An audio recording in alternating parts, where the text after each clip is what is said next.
every day, but I'm actually not going live every day. I would love to do this on a more full-time basis. I am here with Jens Heitland.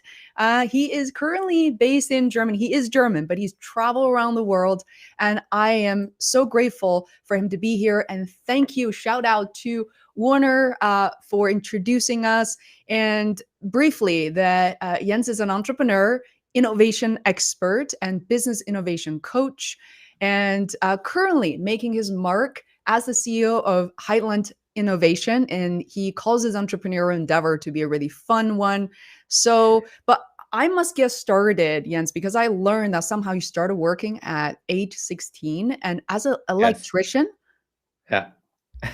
Tell me more, because I knew nothing about it. It's a couple of days ago, let's say it like this. No, I just turned 40 last winter, so it's truly a couple of days ago.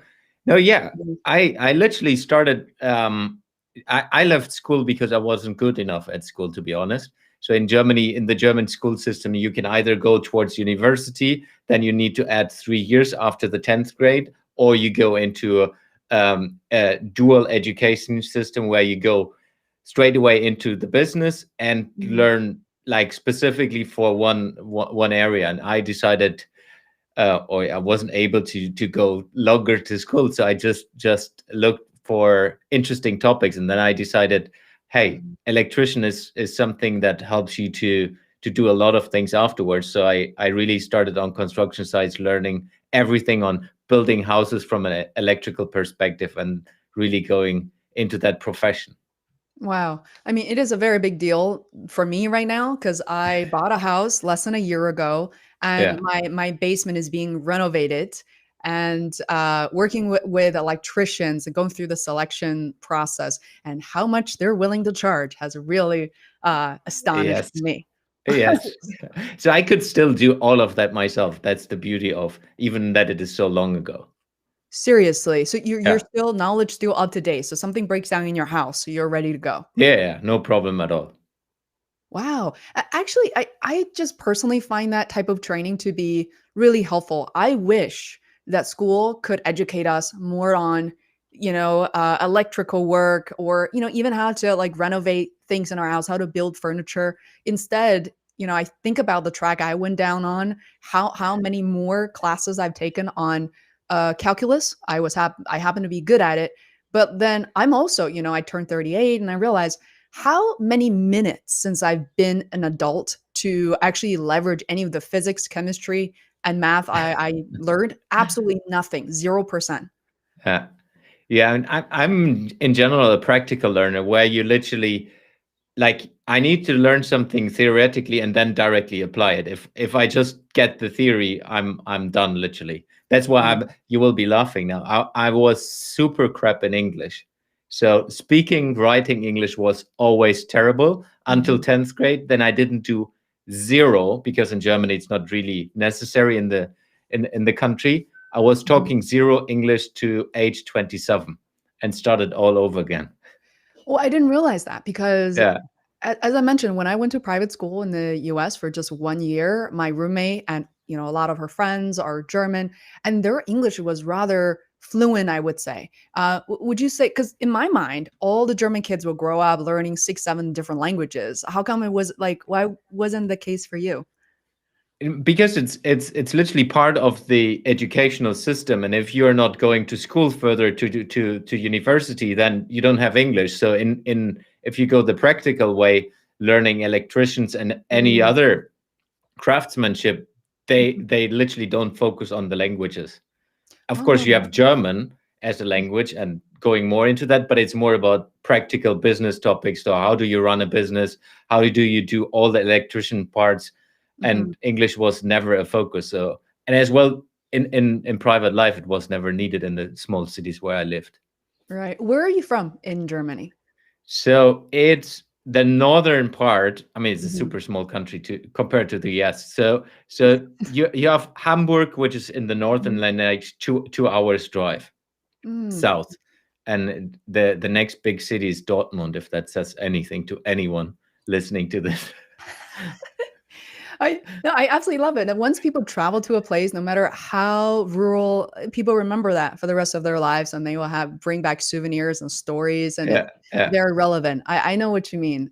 It's sometimes hard to share a story, and whenever I tell people like I'm from Beijing, and people, I actually hear back so many people have been there, and that's kind of fascinating to be connecting the dots. But I think what really shocked me going through your resume is people talk about career pivots. And clearly you're an entrepreneur now. You're like Jens Heitland, number 20 on Google. So that's why I didn't even force Jens to like leave his website. You guys can find his name. And also descriptions, how to connect is in the wherever you're watching this, right? But tell us about how you pivoted from being an electrician to working in corporate and later on in innovation. What was that transition like for you? Yeah, that it's a long story, so I try to keep it short. So working in electrician, so I was working in that field until from 16 to I think it was 24, Hmm. and literally then it was a crisis in the whole German economy inside the construction industry, which of course then hits all the electrician and all the other companies working with construction. And because I was always one of the youngest, I was literally made redundant, and Hmm. I then got fired, which is the German word for it. And that was like a shock for me. I was 24. I was thinking I will do that until I retire. So that was my thinking at that time, though that I didn't like it too much because it's like fairly hard work. Um, and that was a wake up call for me. So I applied straight away, like over the weekend, to a lot after getting fairly drunk that evening.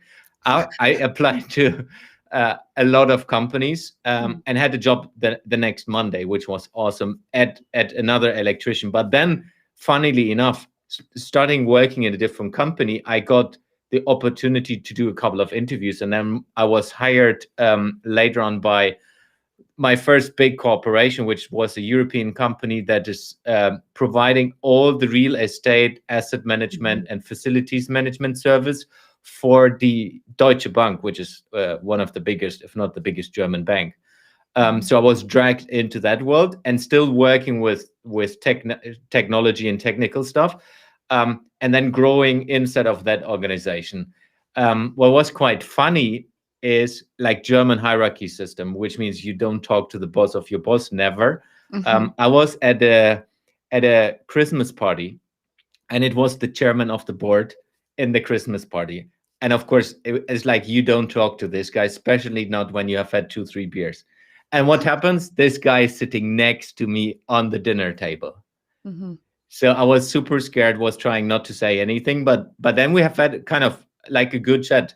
Um, and he inspired me in a couple of things he said, and literally it was a Friday evening, and literally on Monday I submitted a white paper which I just wrote over the weekend on how we could change the company, and the approach we support the Deutsche Bank in a different way. And that, as you can imagine, he has until that day never got something from that low level. Hmm. So he didn't answer, but the manager of the manager answered, um, which was quite funny. So I got approached by the regional manager who was responsible for a couple of thousand people inside of that organization, and then this guy picked me and put me into a couple of challenging jobs going forward.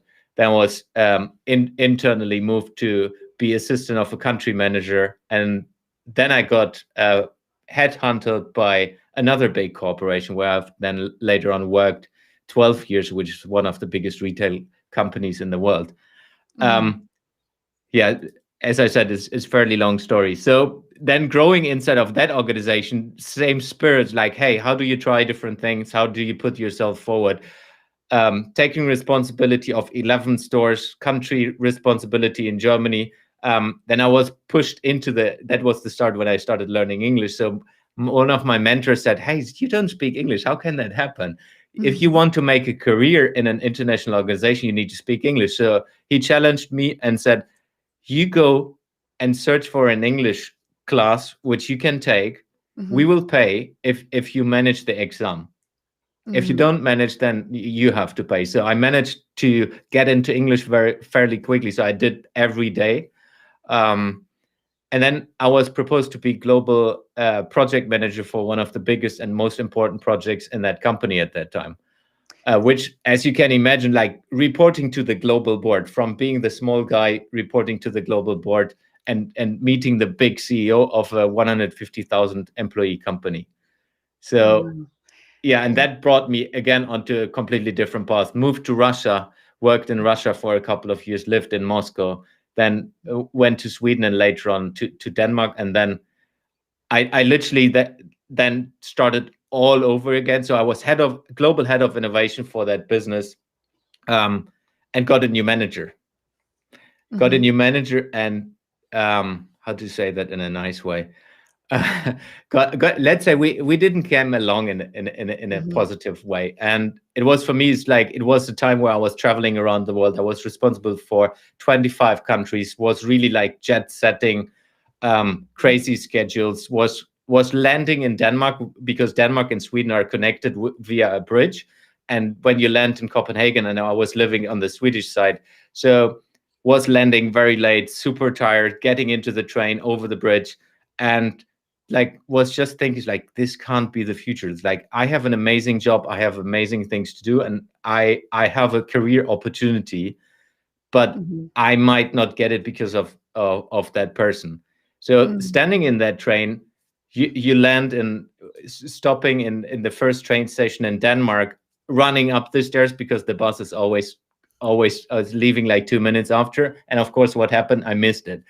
Plugging in my earphones again, listening to podcasts like I always like to do at that time and still do, because podcasts are amazing. Mhm. We're gonna get in Listen, there.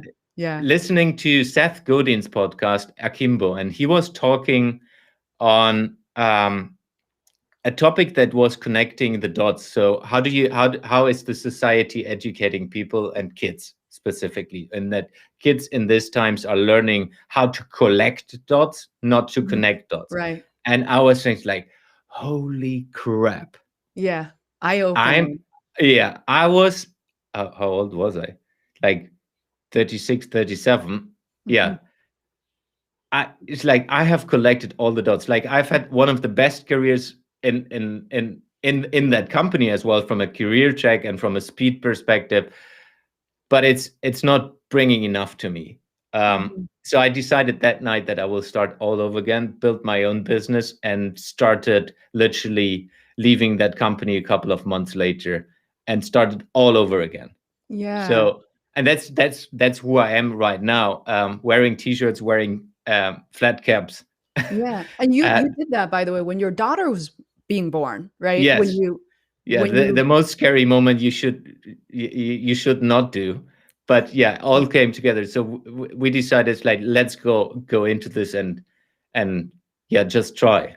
Yeah. So for people who are watching this, I think it's important that a lot of us stepped into entrepreneurship. I mean, not just a lot of us, most of us, not knowing exactly what's going to happen the next day, next week, next year. And sometimes we don't really openly share that feeling, or only to a Yeah, certain degree. Right? I think we wait for a small success rush in to say, see, oh, by the way, I was scared just like you were. But I think in that moment, people don't really share their journey. I had the same conversation with my content manager, Anna. Big shout out to you. That you feel like while you're trying to make it, but you haven't really made it yet. You don't yeah. deserve a spot, which is precisely, I think, what I want this conversation and my other conversations going live to be about. First of all, Jens, how did you discover Seth Godin? I'm curious how you got to him. I mean, I have literally until now, I can't say I read all of his books, but most of them because Me he has too. so many books. And yeah, I'm listening Mm. to his podcast. I'm following his blog and so Oh. on. And I really like specifically the books, and I read them like years ago. Hmm. Um, The Purple Cow, for example, is an amazing book. Then there's another one which what is it? I don't remember Lynchman, it. the dip.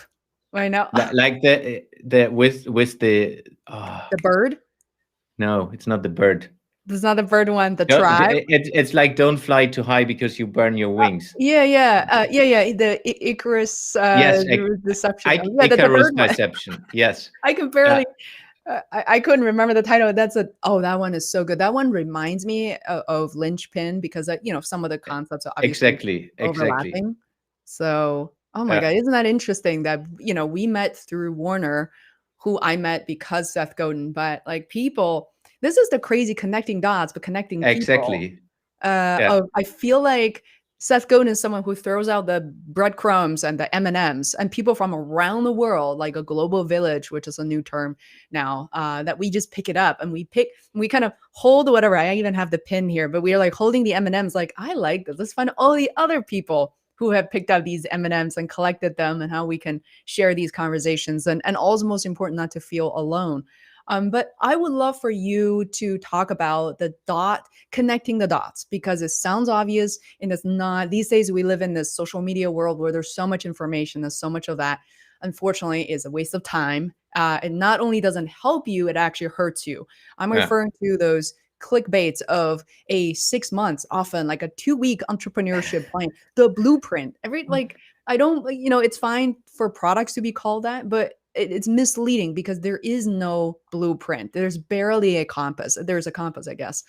So how were you able to translate the dots you collected to being an entrepreneur? And if you're open to this, I would love for you to share things you feel like missteps. You'd be like, oh, that didn't work. That didn't work either. Like that Yeah. actually really worked, but didn't. Like, First of all, coming from a very large corporation, you have of course a self-esteem where you say, "Hey, whatever I'm doing going forward is like easy," mm, because like I've been on a success track for, let's say, 15, 16 years straight. mm-hmm, So starting your own business, you think like I'm invincible. I can do it. yeah, When I open the doors and everyone will come. But yeah, everyone who is entrepreneur knows that you open mhm, the door and nobody is there because you have no idea about how that works when you come from mhm, the corporate world.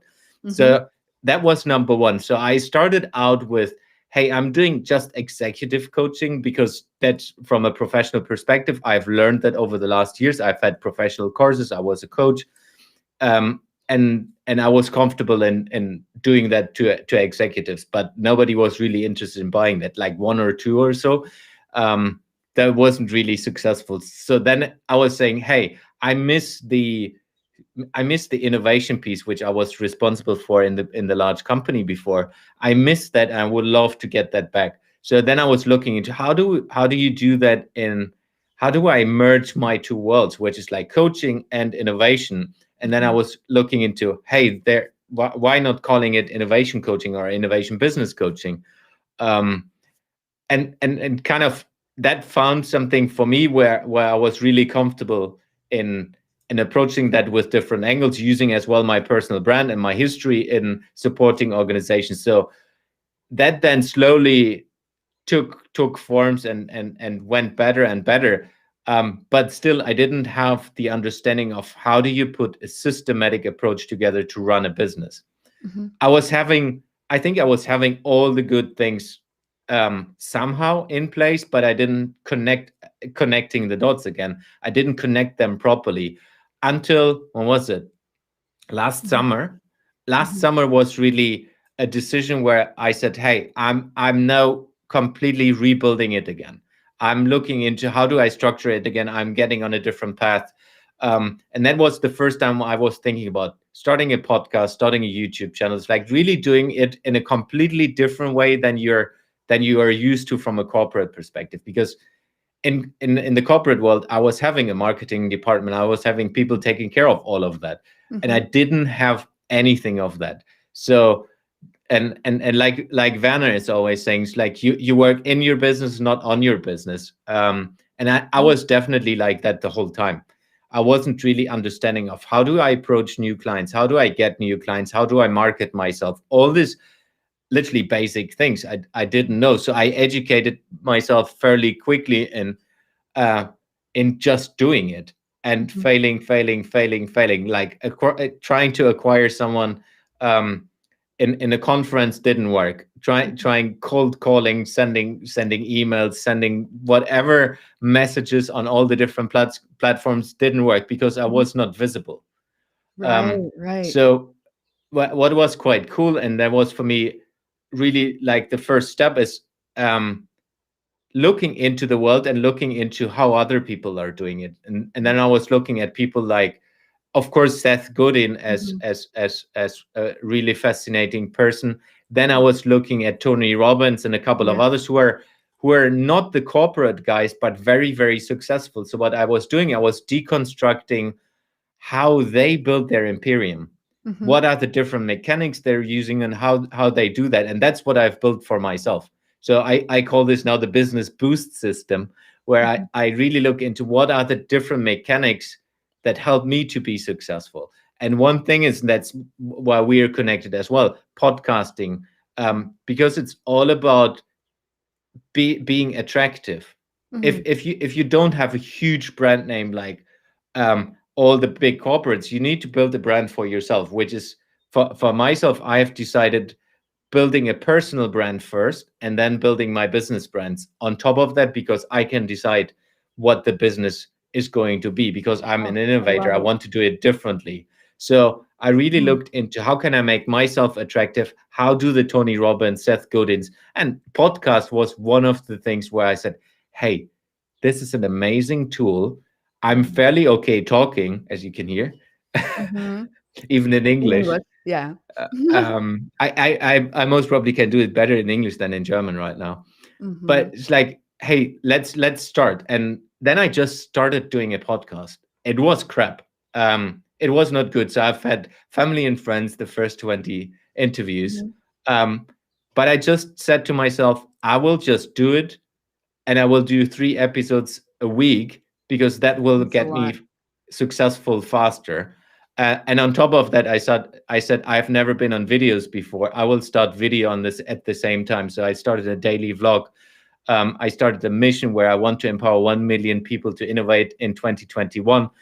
Just that pushes me, and it gives me a kind of North Star perspective, like something I'm targeting from a long-term perspective, which keeps me going. And these are things I've used for me in my Mhm. sporting career, that like doing Ironman triathlons. It's always like you need to have something that's Mhm. your dream perspective, where you want to get towards, which you can't reach straight away. Yeah. So There's a it's lot to it's break. Yeah, sorry. There's a lot to break down here. I feel like I want to summarize a few things that are really kind of hit me too, which is you mentioned the idea of building a personal brand before business. I completely agree with that. And I never really, I don't think I ever quite put that concept into words, or to share it as something like a lessons learned. Because I agree, when you come from corporate to dive right into entrepreneurship, unless you've been doing that on the side with friends, even friends and yeah, family, but with other people, you're gonna, feel really like cold feet. And you don't know where to start, but everybody knows something about themselves. I don't care whether it's cooking, podcasting, something like yeah, playing the guitar for the first time. You know something about what you can do and what you're capable of. And from there, building a business around not just your interest, but ikigai is this kind of Japanese thing yeah, where what you're yeah. good at, we can get paid for. And all of that is just so much easier. It's going to be a much smoother transition as a result of it. But you also mentioned podcasting. I know, a lot of people watching right now, YouTubers want to be podcasters want to be YouTubers. But you started your podcast. Can we be, for once, like be brutally honest about like this podcasting journey? It's so freaking worth it. It's one of the best decisions I've ever made. I did it back in Same. 2014 and it's still going. But what is it? What are some of the things that like people never really talk about podcasting but should, such as the embarrassing low amount of downloads, listens, the lack of analytics, don't know where to go next? Like, what comes to mind? Yeah, all of that. Mm. So it's Yeah. it, it's literally, it's like I've had zero ideas. I just decided I will do it, and Mhm. I will figure it out. So I was starting without a microphone. I was starting without anything. I was just recording on Zoom. Mhm. I was just saying, "Hey, I will do it." I hired people to help me in doing that. It's like I hired a company which was uploading, I think, my first 20 and cutting all my first 20 videos Mhm. and audio, because I wasn't able to do it myself. Mhm.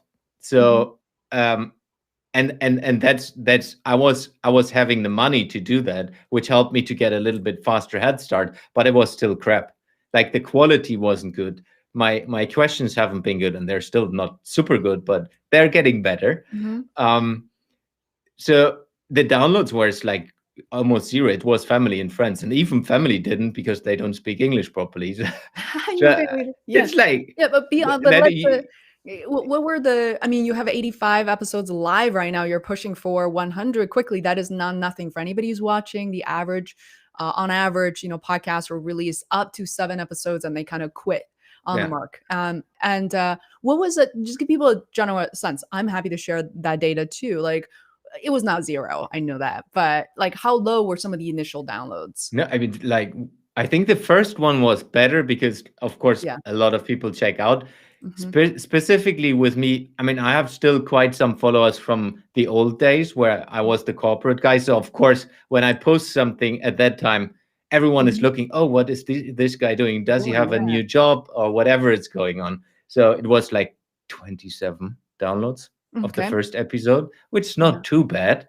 But the Yeah. second and the third one was like 4 or 5, Hmm. and then it took a while to pick up.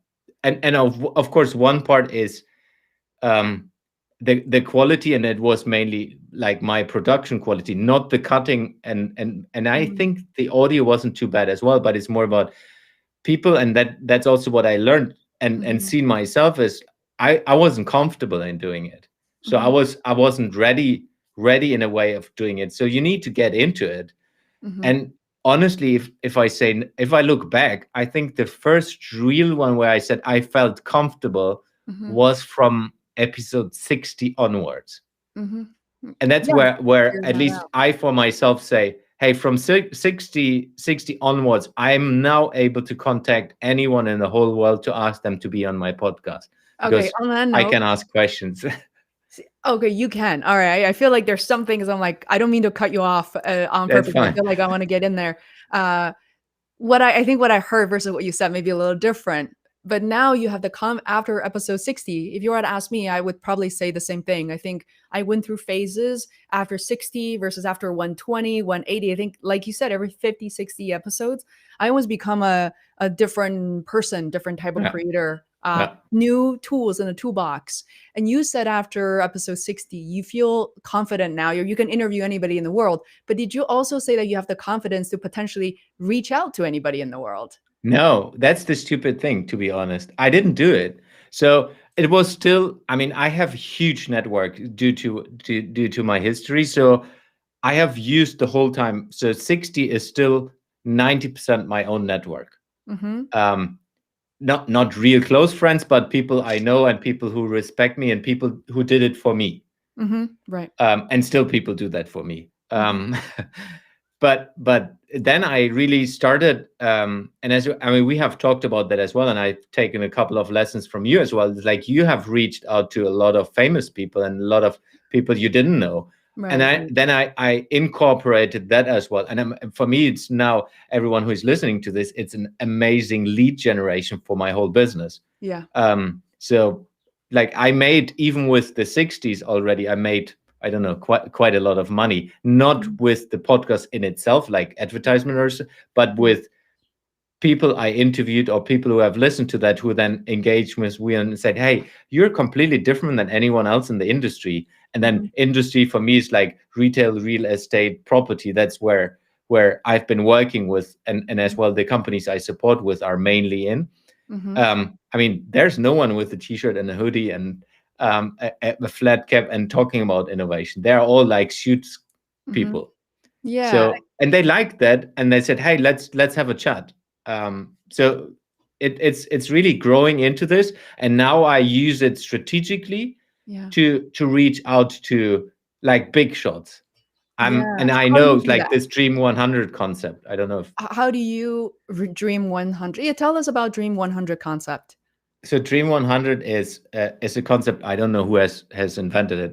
There was a guy who was doing it, but it's literally you built a list of 100 Mhm. people which are your dream people you would love to have on your podcast. And Seth Godin, by the way, is on the 100 list.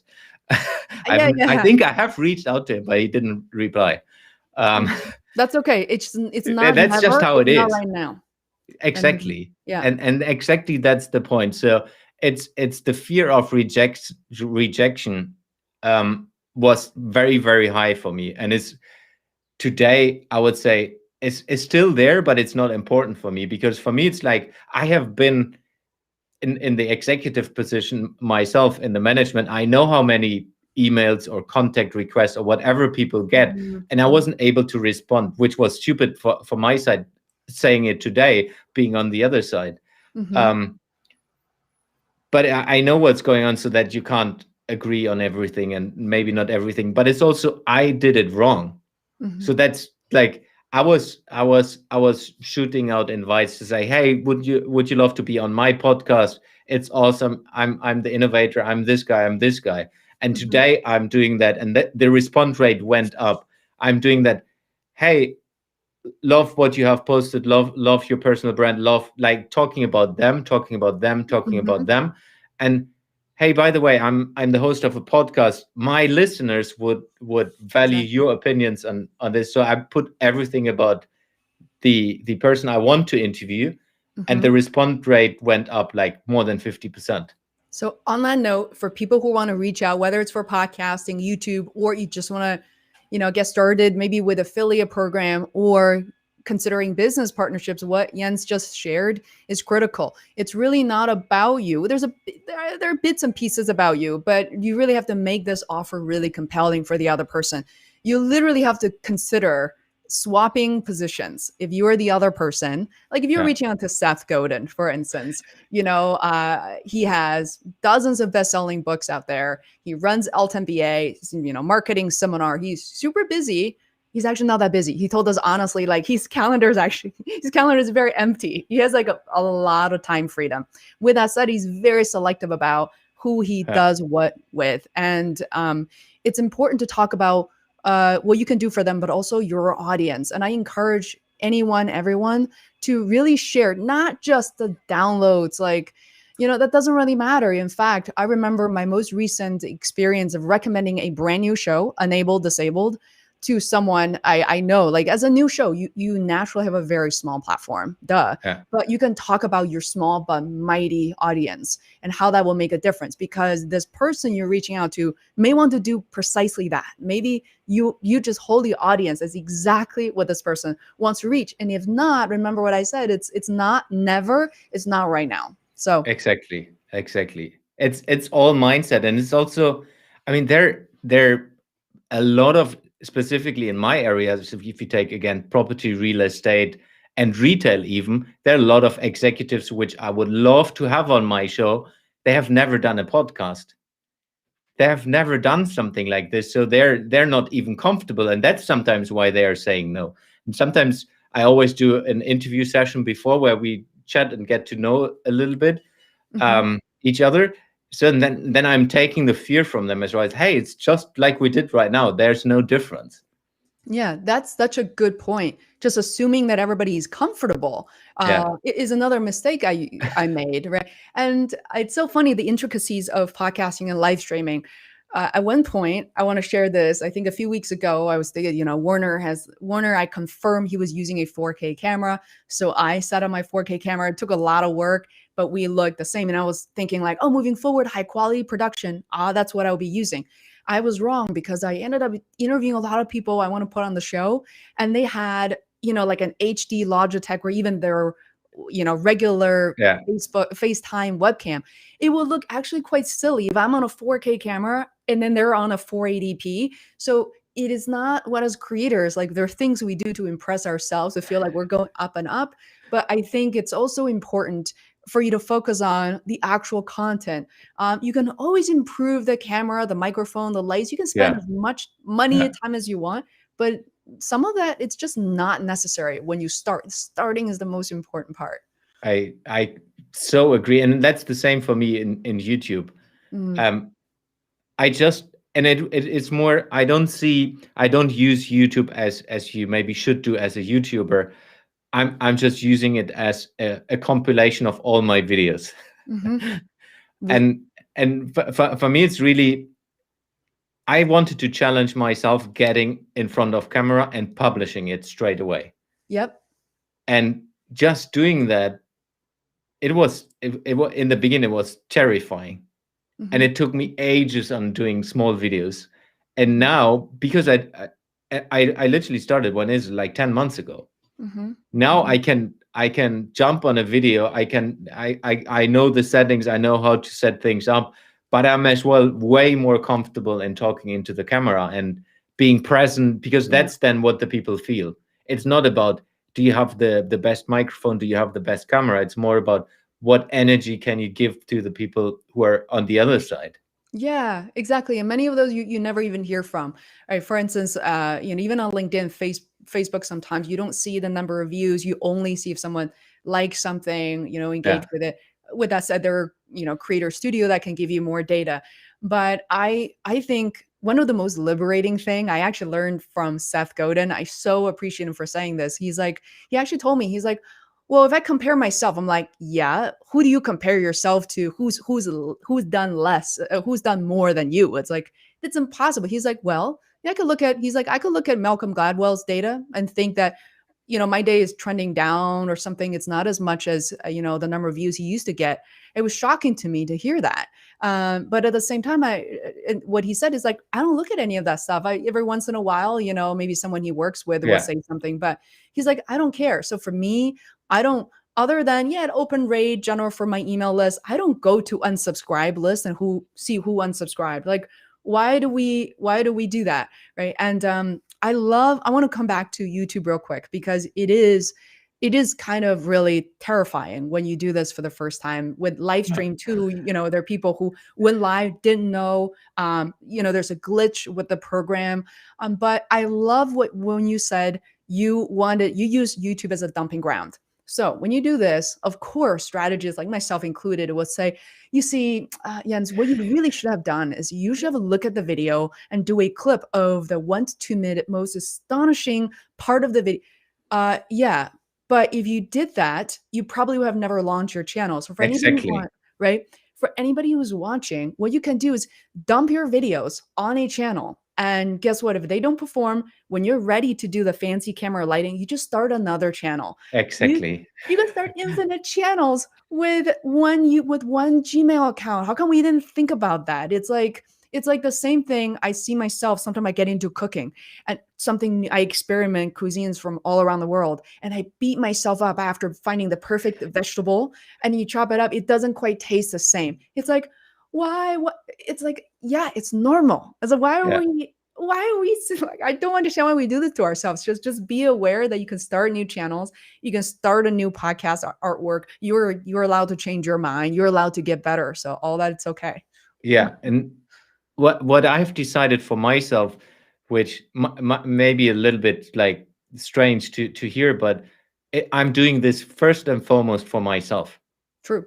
So the podcast is for me a free education system, Yes. like connecting to, like today, 93 guests Mm-hmm. enables me to learn from 93 people, and enables me to contact different people I've never talked to in my whole life. So That's right. it's business partners, friendships, knowledge. Mm-hmm. And then on the video part, first I was just crap. I was scared in doing it. I have been on big stages like 3,000 people and talking in front of them. That was okay, but talking into a camera was nothing I've ever done, which is a little bit weird.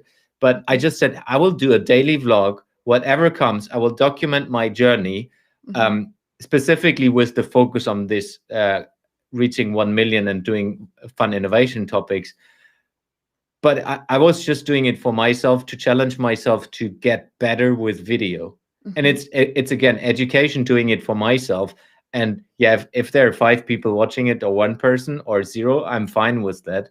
Mm-hmm. um because that's at least I will learn. And then, Mm-hmm. like you said, I can start. Let's If you look forward, in a year from now, I will be double as good as today, if not more. Mm-hmm. Then I can use another, do another channel, or I do different other things. Right, right. Exactly. I did it for me too.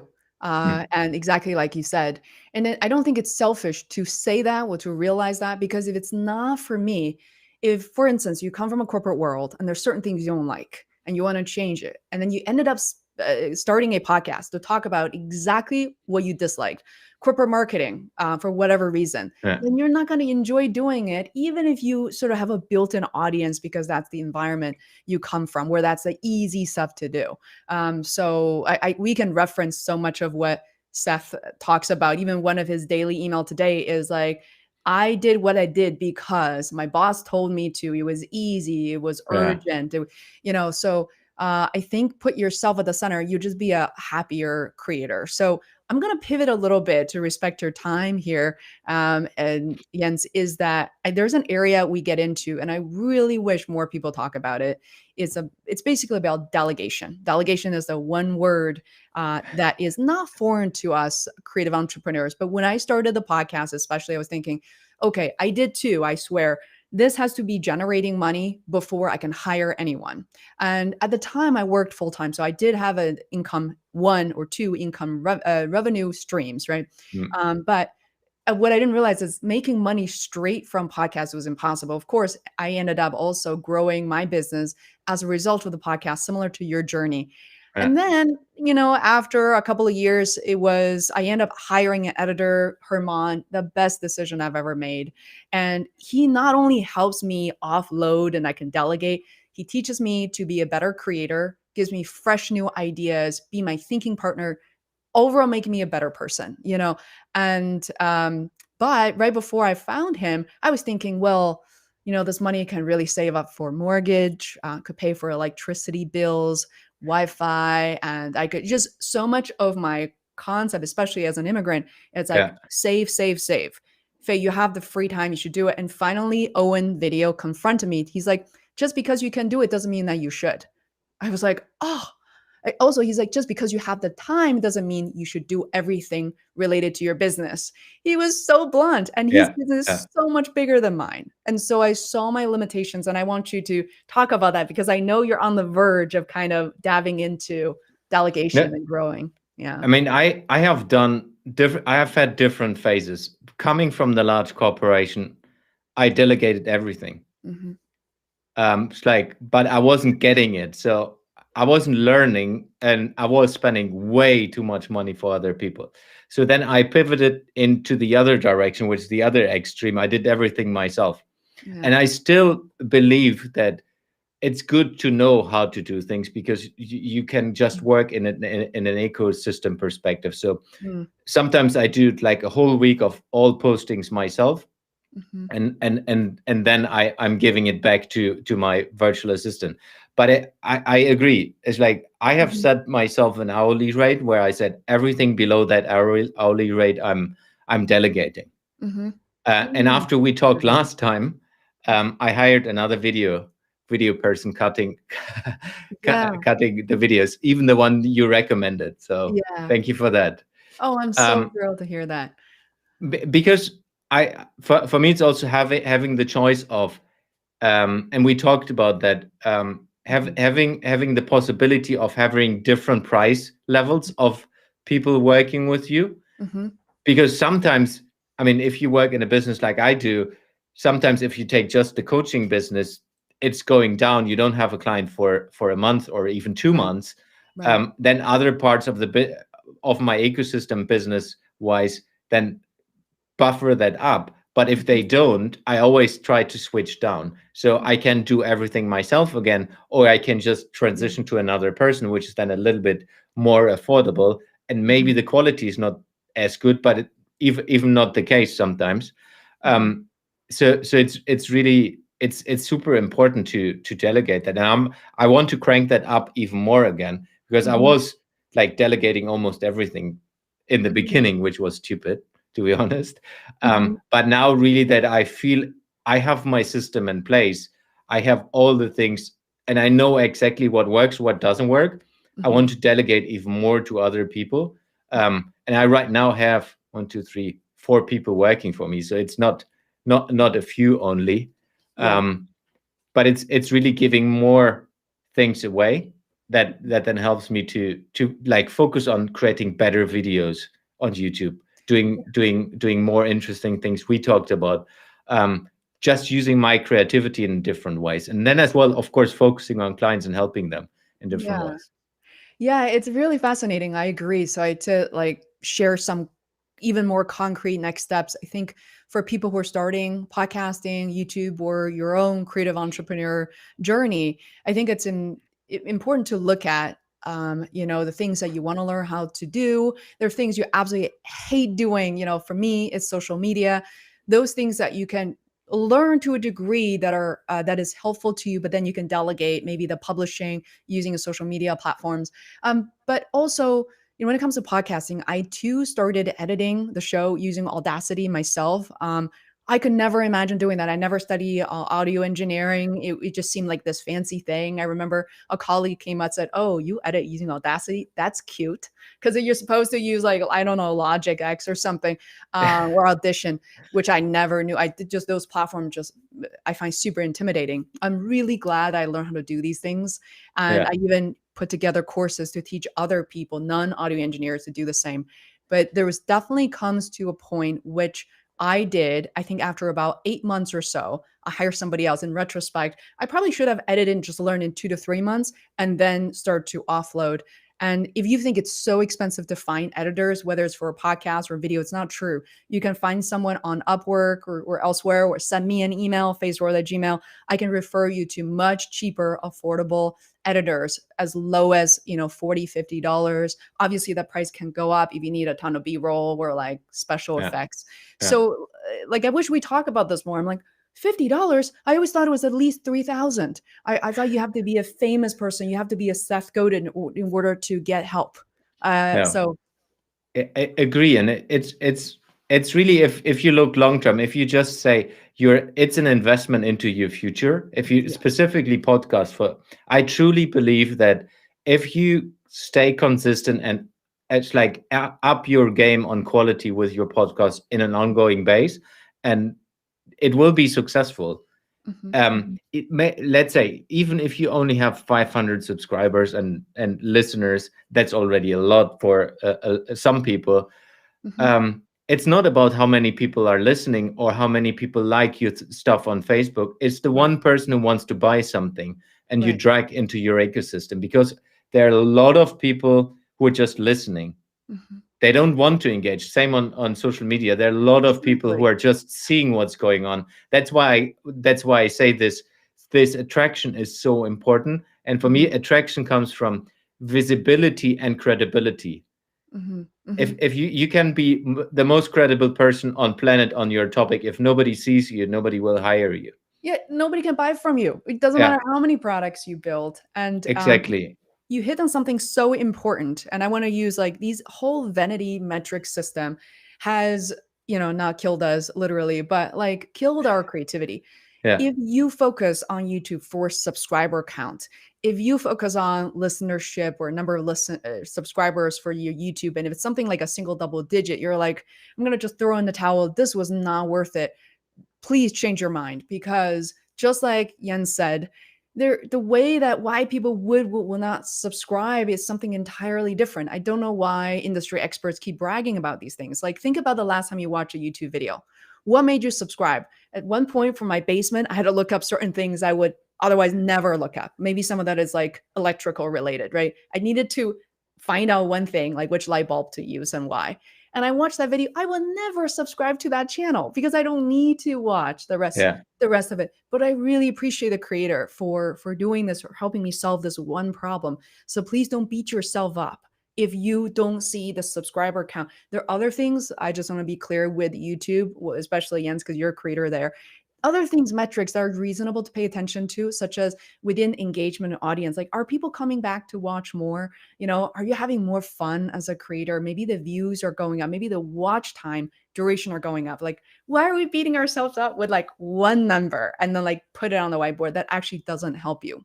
I, So I agree. And for me, it's the same with other social media, because mhm. there are people asking me, but you only have like 20 likes on your post, and it's like, I don't care.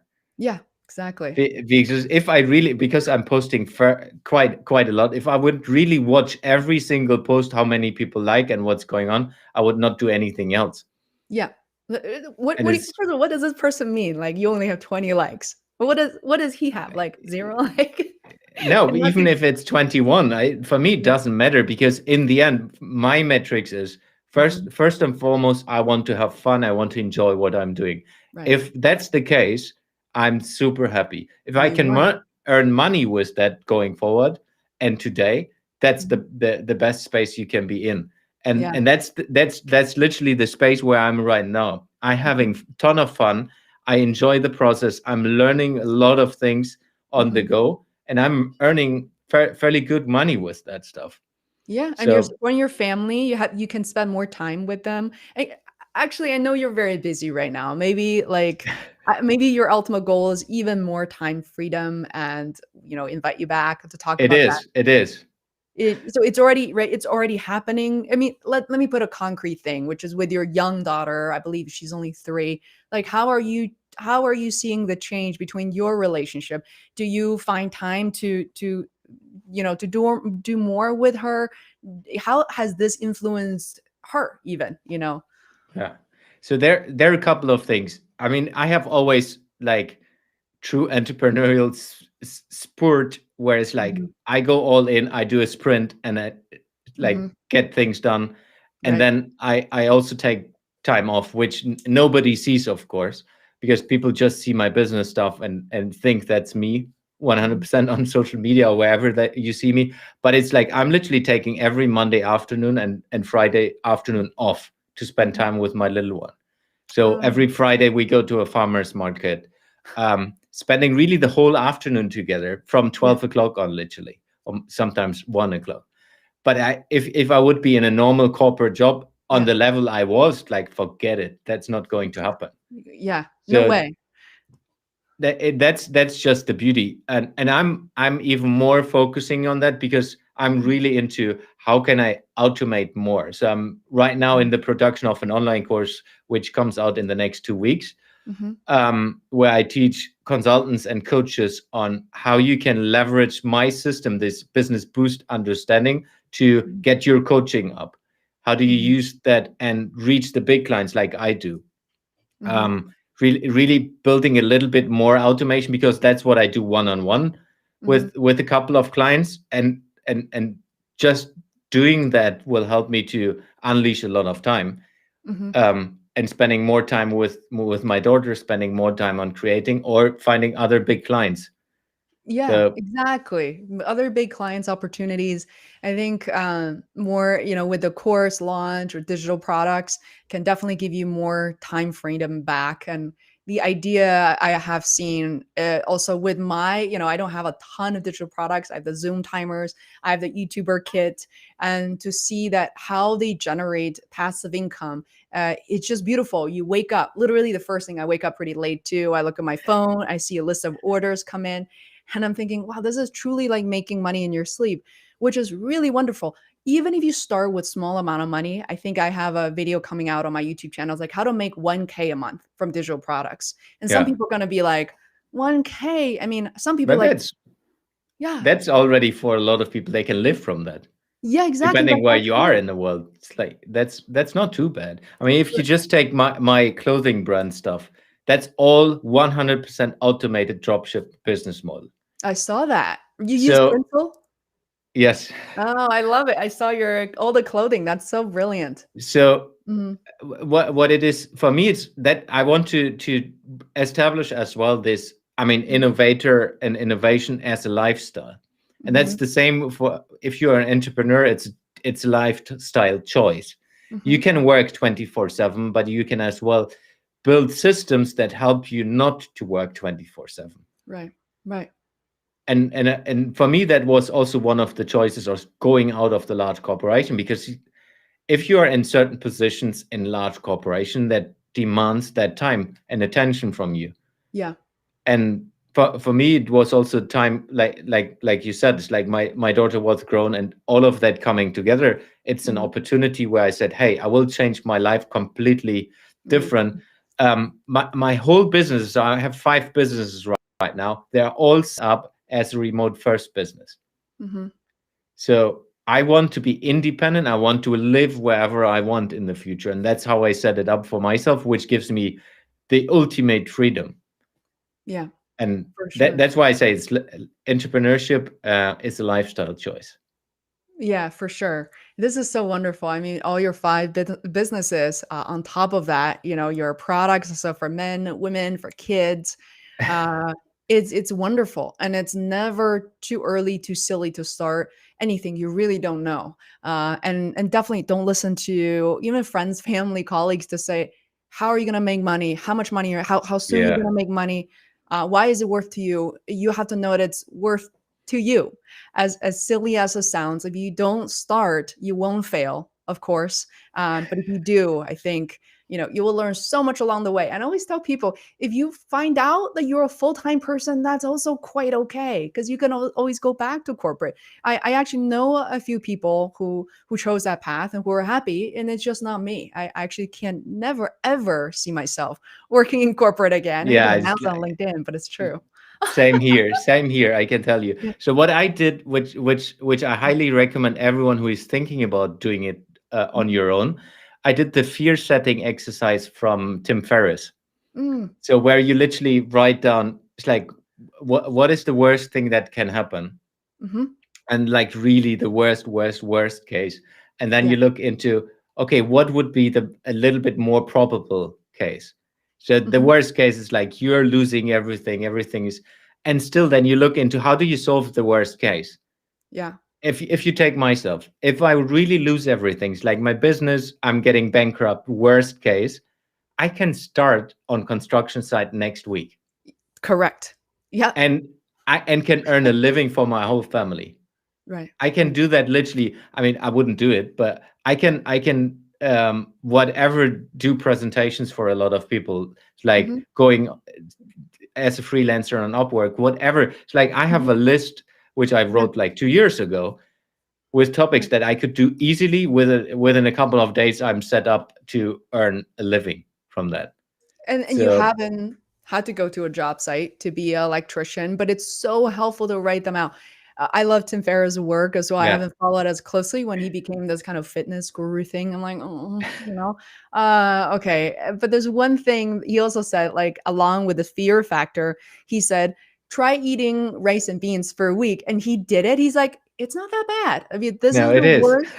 Your worst could happen, rice and beans, and like that's just, imagine that is actually not as hard as you think it is, and to experiment that, as opposed to all of us thinking like we got this house, this number of kids, dogs, like this is Oh it. yeah. This is where It we.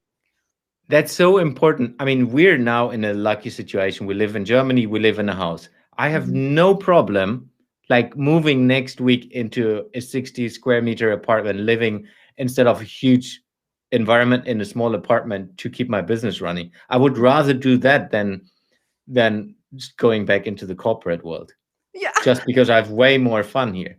And Everybody on LinkedIn, listen up. You don't offer Jens a full-time job. no, don't. Yeah. You can't afford me. Yeah, exactly. Yeah. Oh, okay. So here's a thing, right? Like, people ask me how much it will take for me to go back full time. The number keeps going up, and I think the answer is no. Let's be clear. What would be the number for you to go back to a corporate job? What would the Oh, number be? Salary I per think year. it's not. It's not existing, but it definitely need to be plus 200,000 per Hmm. year Yeah. plus. Plus, Like, maybe double be, that. yeah. Honestly, is and then everything need to be right. I mean, the company culture, the job, Mm-hmm. whoever is above me needs to be right. Like all of that, I'm so selective. Even with my clients, I'm so Yeah. selective that I can't even imagine that someone will ever willing is willing to hire me. True. It's interesting. Like, I was jokingly said, double, you triple that. And some people would say, why not, if there's a job that's $1 million a year, right? And for people who are not there, from their entrepreneurial endeavor, some people say, well, why can't you just take the job for 2 3 years and be set for life? But literally, as an entrepreneur, you're thinking, the time is the most precious thing. Like, Yeah. you have no idea where I'm going, and just the freedom for you to spend time with your daughter. Funny, I laugh because that's exactly how I spent time with my mom. Yesterday, we went to the farmer's market twice because we came back, tasted the peaches, and be like, okay, we're going back, and there was nothing left. That's So awesome. Right. And then so funny, she was so excited last night, she couldn't go to sleep. I'm like, Mom, the farmer's market is there every Wednesday. Like, please don't lose your mind. And, but it's very new to us, like coming from Beijing, we've never seen a farmer's market like in the city. Yeah. And here it's just a dream come true. But that quality of life, that joy, those moments, you'll never get back. Your daughter's not going to be 3 or 4 ever again. So like this time is so precious. So oh my God, thank you so much. I know I've gone a little over time, but I really love this entire segment. But I think what we got into in the end is really, really precious. So I'm gonna definitely distill contents and make bite-sized content, put it on my channel as well. Thanks, Faye. Was really a pleasure being with you today. Oh, likewise. So I'm gonna take us off the live stream. So bye guys.